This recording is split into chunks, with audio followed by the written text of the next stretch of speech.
राधे राधे दोस्तों जैसे कि आप टाइटल देख रहे हैं कि क्या है प्रेमानंद। दोस्तों भगवान श्री कृष्ण ने अपने आप को दो रूप में प्रकट किया है, एक राधा रानी के रूप में और एक श्री कृष्ण के रूप में।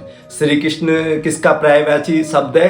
आनंद का। वेदों में भगवान श्री कृष्ण के लिए क्या कहा गया? रसो वसः, मतलब वो आनंद स्वरूप है, सच्चिदानंद है।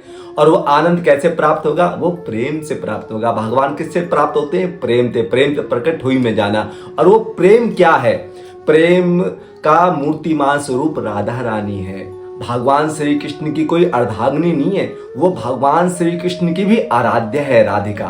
तो राधिका रानी क्या है? वो है प्रेम का मूर्तिमान स्वरूप। और वो मूर्तिमान स्वरूप क्या है? चिदानंदमय है। मतलब संसारिक जो आनंद होता है वो तो जड़ होता है और नश्वर होता है, लेकिन जो भगवान का जो आनंद है वो चिदानंदमय होता है। मतलब उन्होंने मूर्तिमान रूप ले लिया है। प्रेम ने मूर्तिमान जो रूप लिया है वो राधा रानी का है। और राधा रानी की भक्ति ही इसलिए ब्रज में श्रेष्ठ बताई गई है, क्योंकि राधा रानी से ही श्री कृष्ण मिलते हैं, मतलब प्रेम से ही श्री कृष्ण मिलते हैं।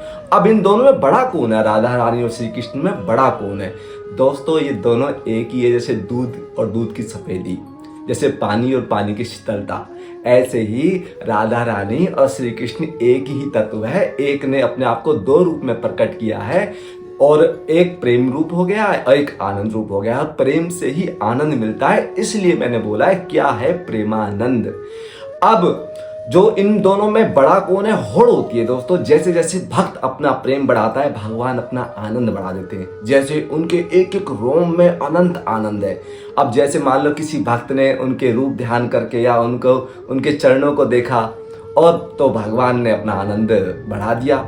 और फिर भक्त ने अपना प्रेम बढ़ाया, जैसे ही उस दोबारा उनकी रूप माधुरी देखी, उनके मान लो नखुन को देखा, या उनके अंगूठे को देखा, या उनकी नासिका को देखा, या उनके कपोल को देखा, या उनके नयन कमल को देखा, तो फिर क्या है? भगवान ने अपना सौरस्य माधुर्य और बढ़ा दिया। फिर भक्त ने अपना प्रेम बढ़ाया, और इस प्रकार से भगवान श्री कृष्ण ने अपना माधुर्य बढ़ाया। तो ये दोनों में होड़ होती है, कोई भी किसी से हारता नहीं है।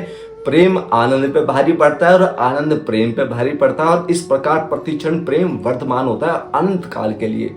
जो ज्ञानियों का शांत रस होता है ना, वो तो एक रस रहता है, वो भी अनंत होता है। लेकिन जो प्रेमियों का जो सौरस्य माधुर्य रस है ना, वो प्रतिक्षण वर्तमान होता है। इसलिए इनमें दोनों में होड़ होती है, कोई किसी से जीत नहीं पाता और कोई किसी से हार नहीं पाता। यही प्रेम का सौरस्य है कि राधा रानी की भक्ति इसलिए सर्वश्रेष्ठ भी बताई गई है, क्योंकि राधा रानी कौन है? प्रेम का मूर्तिमान स्वरूप। और प्रेम से ही आनंद मिलता है, मतलब आनंद कौन? भगवान श्री कृष्ण। तो ये संक्षिप्त विवरण था प्रेमानंद का। इसलिए प्रेम से आनंद मिलता है। राधा रानी की भक्ति करने से श्री कृष्ण का सुख अपने आप ही मिल जाता है। तो ये संक्षिप्त विवरण है प्रेमानंद का। जय जय श्री राधे।